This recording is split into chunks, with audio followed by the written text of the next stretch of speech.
So we've seen here the updated data at iwCLL of the UK CLL Forum's study of Ibrutinib in relapsed CLL, and this is the largest cohort study with the longest follow-up in this setting.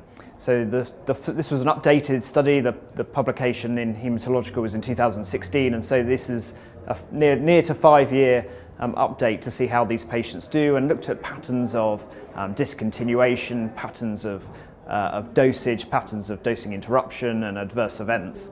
So this has given us a really important real-world data set of long-term follow-up patients with Ibrutinib monotherapy. The importance of this study is that 66 centres across the UK and Ireland were included. So this is a genuine real-world analysis of Ibrutinib, not selected centres from, say, tertiary referral centres.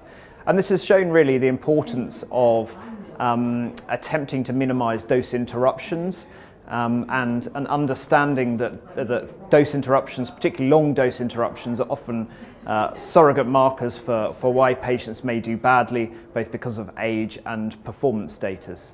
The discontinuation rate, the median discontinuation rate was 33.5 months, and the median overall survival was 55 months.